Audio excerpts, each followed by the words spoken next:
Em 2012, o casal Manfred e Marisa Richthofen foi assassinado a marretadas na cabeça enquanto dormiam pelos irmãos Daniel e Christian Cravinhos, a mando da filha Suzanne von Richthofen. Ela e Daniel mantinham um relacionamento proibido pelo pai de Suzanne. Em 2008, a menina Isabela Nardoni, com 5 anos de idade, foi agredida e posteriormente jogada do 6º andar pelo pai, Alexandre Nardoni. Em 2014, o corpo do menino Bernardo Boldrini, de 11 anos, foi encontrado em um saco plástico enterrado na área rural de Frederico Westphalen. O caso ainda não foi a julgamento, mas os indícios apontam para a responsabilidade do pai, o médico Leandro Boldrini. A madrasta Graciele Ugolini e mais 2 pessoas também. Casos que a gente estuda a partir de agora no quadro Direito em Pauta.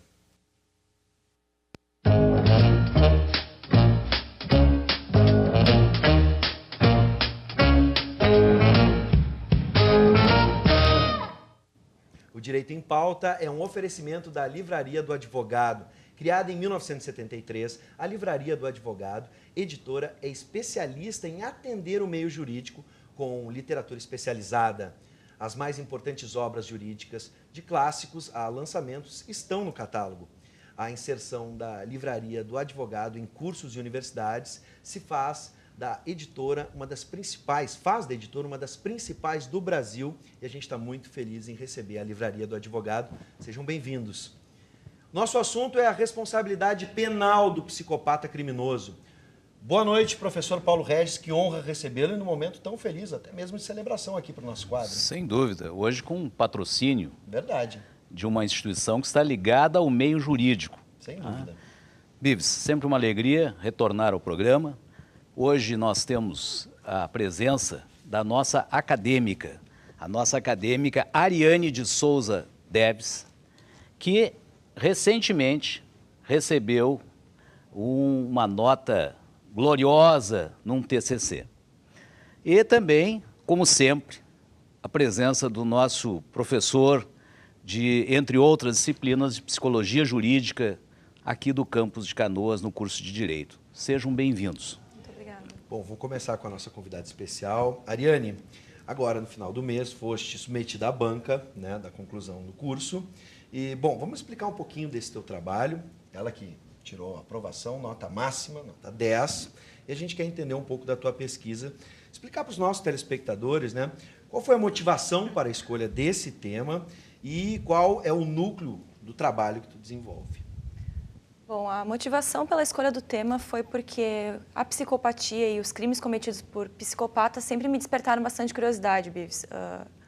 E na medida que eu comecei a cursar as disciplinas de direito penal e de processo penal, eu percebi que, de certa forma, esse indivíduo ficava meio impune, né, frente às atrocidades que ele comete, porque são crimes muito bárbaros, na maioria das vezes, e a sociedade não está pronta para lidar com eles. Sim, professor. Professor Jorge, o psicopata pode ser enquadrado como inimputável ou semi-imputável?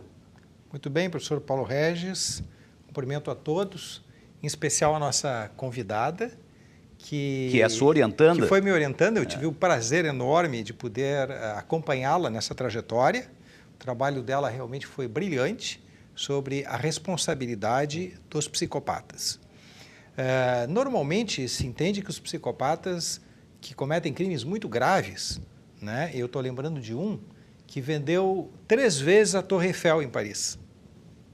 Isso é típico do psicopata que engana as outras pessoas e por onde quer que ele passe, ele vai criando uma senda, um caminho de destruição. No trabalho, na empresa, nas relações afetivas, nas amizades, porque realmente ele só quer ter vantagem. A grande questão do ponto de vista jurídico, e o trabalho da Ariane foi justamente para isso, foi mostrar até que ponto a pessoa que tem esse tipo de personalidade, de funcionamento, ela é juridicamente responsável ou, se isso é considerado, por exemplo, uma doença mental, se isso pode ser uma forma de tornar essa pessoa não responsável pelos atos que pratica. Significa ou exatamente seja, um inimputável. irresponsável ou um inimputável. E aí, então, quanto mais bandido e mais criminoso, se ele for declarado inimputável, mais vale a pena cometer os delitos que ele comete, porque, afinal de contas, é como dar bolo, não é? Dar bala para alguém Mas, que se comporta professor mal. Jorge, patia é doença. Patia é. Patose é doença, é sofrimento. Psicopata. Então, não, mas não dá para ir por aí, porque nós temos os psicóticos, nós temos os neuróticos, nós temos uma grande gama de patologias. O psicopata é aquele que é mau. A pergunta é, Ariane, não é isso o teu trabalho? O psicopata é mais mau do que louco ou é mais louco do que mau? Essa é a questão. Perfeito. Eu acho, e tem um livro editado pela Livraria do Advogado, agora a nossa patrocinadora, tem um livro que eu publiquei há mais ou menos 10 anos, A Máscara da Justiça, o Psicopata é a Máscara da Justiça, em que, junto com uma promotora do estado do Rio de Janeiro, nós fizemos toda uma teoria mostrando que ele não é um doente mental. E não sendo um doente mental, ele tem que ser plenamente responsável e, mais do que isso, se possível, ser submetido a uma pena mais severa do que aquelas comumente aplicadas aos delinquentes. Vamos resgatar os casos que a gente citou aqui na abertura do nosso quadro, e aí eu transmito essa pergunta para Ariane. Os dois. Vou começar com a Ariane. Nesses casos, caso Nardoni, Richthofen, né, Boldrini, esses casos dá para a gente enquadrar, de certa forma, como crimes de psicopatas? O caso Ioki. Também, bem lembrado, professor. Nesses casos, sem que haja uma análise por um profissional das características de forma conjunta, nós não podemos dizer assim, observando só algumas delas, como a crueldade, como a falta de empatia, enquadrar ele como um psicopata. É preciso que haja uma análise bastante minuciosa disso, não pode ser enquadrado de forma vaga. E quem faz essas análises? Isso passa pelo Poder Judiciário e, obviamente, é encaminhado para especialistas. Quem faz essas análises? Que determina um exame chamado exame de sanidade mental. Sim. Né? O grande problema, a Ariane colocava bem, é a crueldade com que age um psicopata. Mas isso é um indício? Isso é um indicador muito forte. Perfeito. Ele comete um crime com muito mais crueldade do que aquela necessária para uma pessoa, em geral, cometer aquele delito. Este caso, professor Jorge e Ariane, esse caso que nós acabamos de relatar, o caso do empresário da Ioki, que foi esquartejado. A crueldade, ela não era uma pessoa que não tivesse esclarecimento. Ela fez deliberadamente. Aliás, o perito diz que, após o tiro, ela degolou o indivíduo porque ele ainda estava vivo. Isso foi dito pelo laudo pericial. Então, isso é crueldade. Ela pode ser enquadrada como psicopata? Isso é um indicador potente de psicopatia. Sim. Né? Eu costumo dizer, até me apropriando de uma frase de um canadense, que também foi citado no trabalho da Ariane, que o psicopata é como o gato. Ele não pensa no que o rato sente. Agora, a diferença entre a vítima do psicopata e o gato é que o gato sempre sabe quem é o rato. Sim. E nós não. Aí que mora o perigo. Tem uma pergunta que o Guilherme passou agora que eu acho muito oportuna no que a gente está vivendo hoje, especialmente nos casos de violência no Rio Grande do Sul, por facções, traficantes, que parecem, e a gente já discutiu isso em outro momento aqui, professor, a questão da espetacularização da violência, que acabam esquartejando suas vítimas, né, seus rivais, e ainda postam isso na internet para que isso se dissemine, seja compartilhado. A gente também poderia pensar ou enquadrar, de certa forma, essa questão? Ou é simplesmente a espetacularização ou o caso da falta de empatia, da crueldade? Não, e a própria maldade, crueldade. O indivíduo é assassinado porque ele, o que aconteceu no episódio da semana passada, porque ele foi se abaixar. Né? Então, não há o menor valor da vida humana. E, inclusive, hoje se expõe isso através das redes sociais. Eu tenho a impressão, não sei o que a Ariane pensa sobre isso, mas eu acho que essa coisa das facções, ela, além dos aspectos da crueldade, ela carrega também uma espécie de, aspas, ideologia, de território. Claro. Não é? Então, há aí uma luta pelo território. Sim. E aí a crueldade passa a ser uma bandeira. Né? Agora, o psicopata, sobretudo, é alguém que não tem empatia, que não se coloca no lugar do outro. E por não se colocar no lugar do outro e ser um mentiroso contumaz, Sim. não é? E ter uma série de características de personalidade, ele não deve ser tratado com benignidade pela justiça, mas ao contrário, merece uma sanção, uma reprimenda muito mais severa, porque por onde ele passa, ele deixa um rastro de destruição. Sim. Ariane, Isso o trabalho da Ariane apontou muito bem. Pois é, os apontamentos e as conclusões. Claro, claro. Ariane, na revisão bibliográfica que foi necessária para a elaboração do teu TCC, quais as duas correntes predominantes, ou poderá haver outra corrente, mas quais as correntes predominantes?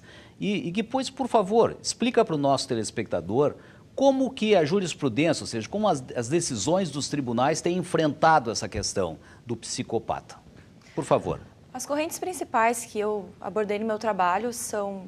Existe uma grande divergência na psicologia e na psiquiatria em relação à natureza da psicopatia.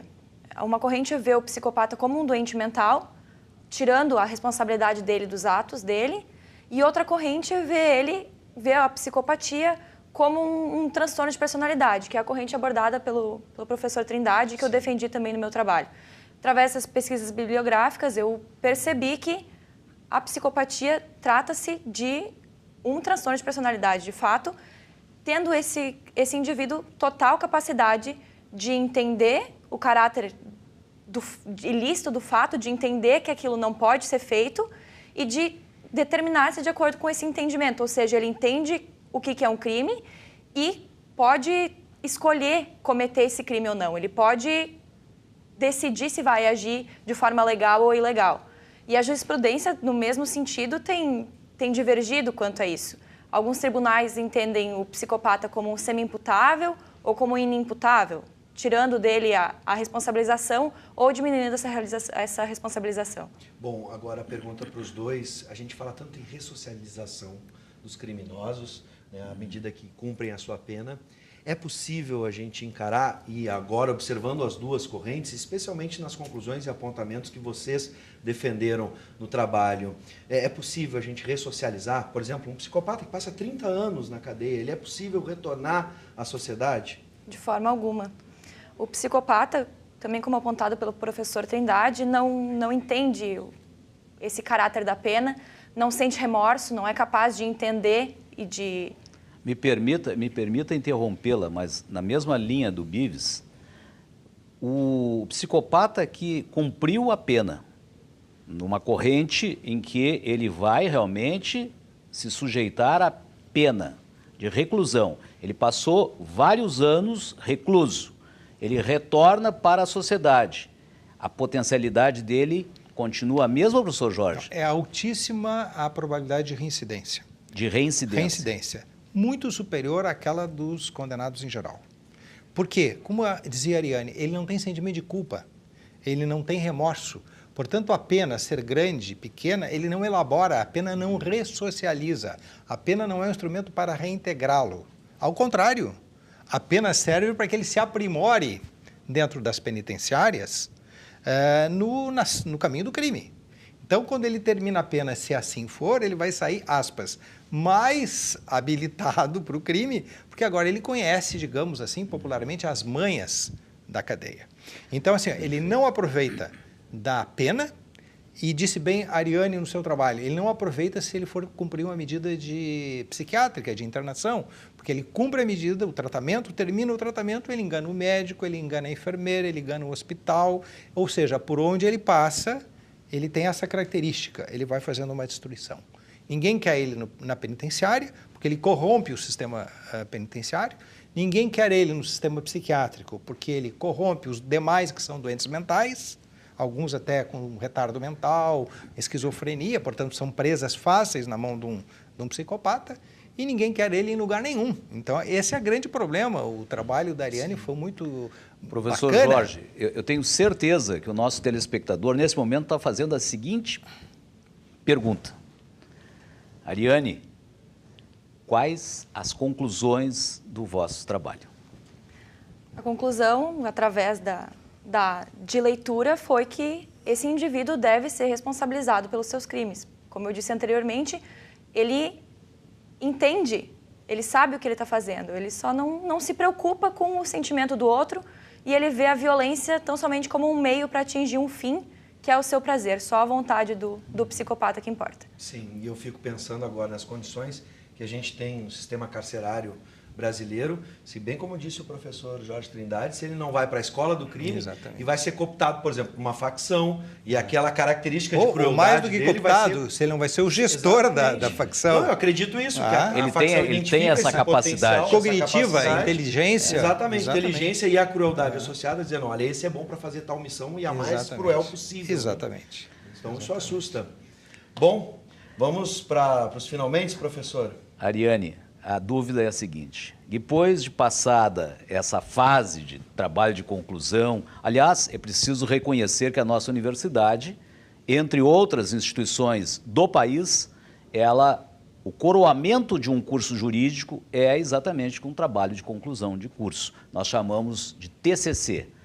Um aluno que chega ao final do curso, ele apresenta um TCC para que ele possa se tornar um formando, ele precisa passar por essa etapa. Nós, na nossa universidade, em todos os campos, nós valorizamos sobejamente essa atividade.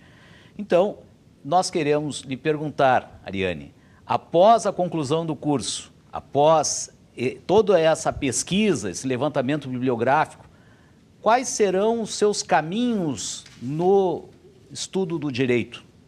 O que pretende seguir como operadora do direito? Essa é uma pergunta difícil, professor. Confesso que é bastante difícil. Primeiramente, eu quero continuar pesquisando. Eu quero continuar pesquisando essa tese, quero elaborar uma tese de pesquisa e pretendo continuar na psicologia forense. Maravilha. Porque não teremos uma mestre e depois uma doutora? Sem dúvida. Né? E quem sabe depois professor aqui na UBRA ou Então, em outra instituição. No começo da conversa, vi professores e professora, futuramente. Que assim seja. Bom, eu quero agradecer a presença dos dois, sejam bem-vindos, muita sorte, muito sucesso na tua carreira. Muito obrigada. Professor Jorge Trindade, professor Paulo Regis. Na próxima quinta, nos encontraremos de novo, sempre com oferecimento agora. Nós queremos registrar mais uma vez o agradecimento à Livraria do Advogado. Sem dúvida, professor. Nos sentimos muito felizes em ter o patrocínio da Livraria do Advogado. Que coisa boa. Até a próxima, Vives. Longa vida ao Direito em Pauta. Obrigado.